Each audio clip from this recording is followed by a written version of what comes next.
शांति। आज का सत्र है कर्मों की गुह्य गति, दूसरा भाग। इस संसार के अंदर मनुष्य जो कुछ भी अपने जीवन के अंदर प्राप्त करता है अपने कर्मों के हिसाब से, और इसीलिए कर्मों की गति अति गुह्य कही गई है। वास्तव में कर्म कितने प्रकार के हैं? देखा गया है कि संसार के अंदर 4 प्रकार के कर्म दर्शाए गए हैं। सर्वप्रथम है श्रेष्ठ कर्म, दूसरे प्रकार के कर्म है अकर्म, तीसरे प्रकार के कर्म है पुण्य कर्म, और चौथे प्रकार के कर्म है विकर्म।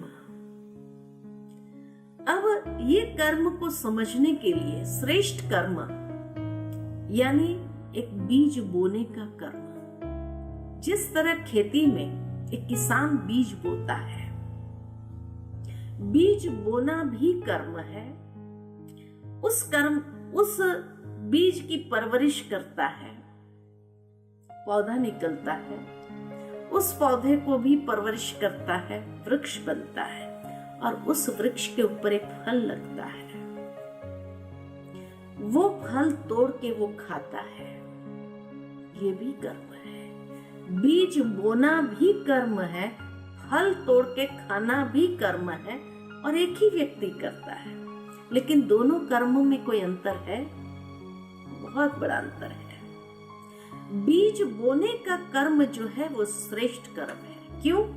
क्योंकि एक बीज से मुझे 100 फल की प्राप्ति होती है, और वो भी हर सीजन में।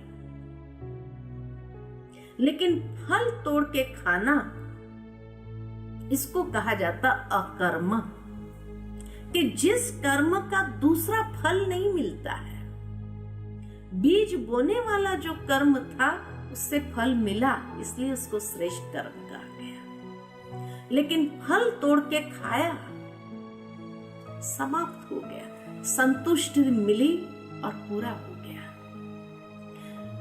तो एक कर्म का प्रारंभ है जो श्रेष्ठ है, और एक कर्म का फल जो समाप्त हो जाता या न्यूट्रलाइज हो जाता। वहां पर वो कर्म समाप्त हुआ, निष्क्रिय हो गया, उसका कोई दूसरा फल प्राप्त नहीं होता, इसलिए उसको अकर्म कहा गया है। तीसरा कर्म जो पुण्य कर्म, यानी मनुष्य जैसे दान करता है और पुण्य मिला उसको थोड़ा बहुत। जैसे बीज बोने वाले कर्म को 100 फल मिल जाता, इतना पावर वाला नहीं है। पुण्य कर्म माना कुछ दिया और उसके बदले में कुछ प्राप्त हो गया, ये पुण्य कर्म। और चौथा है विकर्म, यानी विकृत कर्म या विकारों के वशीभूत किया गया कर्म, जो बुरे कर्म है या पाप कर्म के खाते में जाता है, या जिसमें कहा जाए कि उधारी का खाता बहुत कर्जदार इंसान बन जाता है, इसको कहते हैं विकृत कर्म, विकारों के वशीभूत किया गया कर्म विकर्म। तो ये 4 प्रकार के कर्म इस संसार में होते हैं। लेकिन कर्म सिद्धांत को अगर देखा जाए तो कर्म सिद्धांत क्या है? कर्म सिद्धांत 3 वाक्यों के अंदर स्पष्ट किया गया है। जो करेगा सो पाएगा, जैसा करेगा वैसा पाएगा, और जितना करेगा उतना पाएगा। ये है कर्म सिद्धांत। और इस कर्म के सिद्धांत के हिसाब से मनुष्य आत्माएं इस जीवन को जीते हैं। जो करेगा यानी वो जो करेगा सो पाएगा, माना हर कर्म की एक प्रतिक्रिया है, और उस प्रतिक्रिया के हिसाब से उसको प्राप्त होता है। जैसा करेगा, माना जैसा मनुष्य ने कर्म किया वैसा ही उसको मिलेगा। यानी वो प्रतिक्रिया भी कैसी होगी कि जो मनुष्य ने जैसा किया वैसा ही उसको फल मिलेगा। वहां कोई ये नहीं होता है कि समझौता नहीं होता है। और जितना किया उतना ही पाएगा। आज हर मनुष्य की इच्छा रहती है मेरे जीवन में ये भी हो वो भी हो, लेकिन अगर किया ही नहीं है तो कहां से प्राप्त होगा। कई बार वो भगवान से भी शिकायत करने लग जाते हैं, मेरे पड़ोसी को तो इतना दे दिया, मुझे क्यों इतना नहीं मिला। तुमने इतना ही किया है तो उतना ही प्राप्त होगा। तो कर्म सिद्धांत जो व्यक्ति अच्छी तरह समझ लेता है वो इस जीवन के अंदर कम से कम इस तरह के कर्म अपने करना आरंभ करता है तो आगे के जीवनों को संवार लेता है। इसलिए उसको समझना जरूरी है। लेकिन ये कर्म सिद्धांत में अगर देखा जाए कौन सी बातों का ध्यान रखना होता है, तो जैसे खेती बाड़ी में किसान जब बीज बोता है तो कई बातों का ध्यान रखता है, उतना ज्ञान उसको भी है। ठीक इसी तरह इस जीवन रूपी धरनी के अंदर भी हमें ध्यान रखने की आवश्यकता है। तो जैसे जमीन में बीज बोने से पहले जमीन की क्वालिटी को देखा जाता है, ठीक इसी प्रकार हमें भी कर्म के बीज बोने से पहले अपने जीवन की धरनी को अच्छा बनाना है।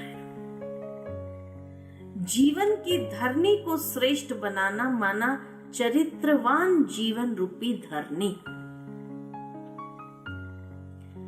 दूसरा, उसमें बीज बो अच्छे विचारों का, क्योंकि जो अच्छे विचार के बीज बोएंगे वही वैसा उसका फल प्राप्त करेगा। तीसरा, खाद भी डालना होता है तो संयम और नियम की खाद जीवन के अंदर डालनी चाहिए। जितना संयम से जीवन जीते हैं, नियमों से जीवन जीते हैं, उतना वो धरनी में बीज विकसित होता है। फिर उसको धूप भी कितनी देनी चाहिए वो भी किसान ध्यान रखता है। तो धूप है परमात्मा की याद की शक्ति की धूप। जितना हम निरंतर ईश्वर को याद करते जाते हैं तो ईश्वर की शक्ति की धूप भी जैसे उस कर्म के अंदर हमें प्राप्त होती है। फिर उसको जल भी देना है, जल से सींचना भी है। तो ज्ञान अमृत है, तो ज्ञान अमृत से उसको नित्य सींचते चलो। जितना ज्ञान अमृत सुनते जाएंगे, प्राप्त करते जाएंगे, सत्संग के माध्यम से अपनी वृत्तियों को स्वच्छ करते जाएंगे, उतना ये अमृत हमारे कर्मों को भी बहुत सुंदर स्वरूप देने के लिए तत्पर होता है। फिर वायु भी अच्छी चाहिए। तो वायु कौन सी है? तो जैसे घर का माहौल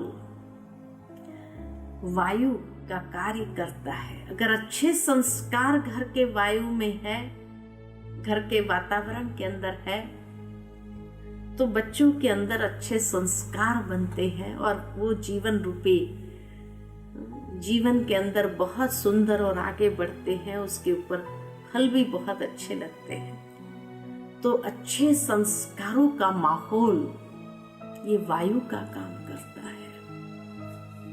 और फिर जब फल लगता है तो जैसे किसान भी उस फल को बचाने के लिए चिड़ियाओं से उसकी रक्षा करता है या कीड़ा न लग जाए इसका ध्यान रखता है। तो तो हमारे जीवन के अंदर भी जब अच्छे फल लगने आरंभ होते हैं, उस समय हमें भी ये दो बातों से ध्यान रखना है कि कहीं कीड़ा न लग जाए या कोई चिड़िया उसको खराब न कर दे। तो कीड़ा कौन सा लगता है? अहंकार का कीड़ा। कई बार कई लोगों को अपने अच्छे कर्मों का भी अहंकार आ जाता है, यानी ये कीड़ा लग गया और उस अभिमान में आकर दूसरे के साथ व्यवहार गलत करने लगते हैं, या उसको पक्षी खराब न कर दे उसका भी ध्यान रखना है, यानी संग का रंग नहीं लगना चाहिए। अक्सर मनुष्य जीवन के अंदर जब बहुत अच्छी उसके जीवन में प्राप्ति होने लगती है तो कई बुरी संगत वाले भी आ जाते हैं, और अगर उस संग के रंग में फंस गए तो जो अच्छी कमाई की हुई है वो सारे व्यर्थ उड़ाना चालू करता है। तो ये पक्षी ने खराब कर दिया। ऐसे संग से, इसीलिए संग दोष कहा जाता है। तो संग दोष से अपने आप को बचाना है, न अहंकार रूपी कीड़ा लग जाए या न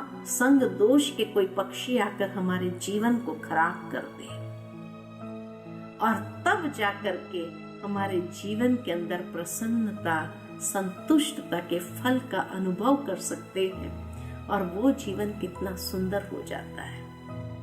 कई लोग सोचते हैं कि इतना ध्यान रखना कैसे होगा। तो सिंपल अगर टेक्निक में बताऊं कि हर कर्म करते हुए परमात्मा की स्मृति में, आत्म स्वरूप में स्थित होकर के हम कर्म करें। जितना परमात्मा की याद की शक्ति उस कर्म में जाएंगे तो वो कर्म अपने आप स्वतः अच्छा होने लगेगा।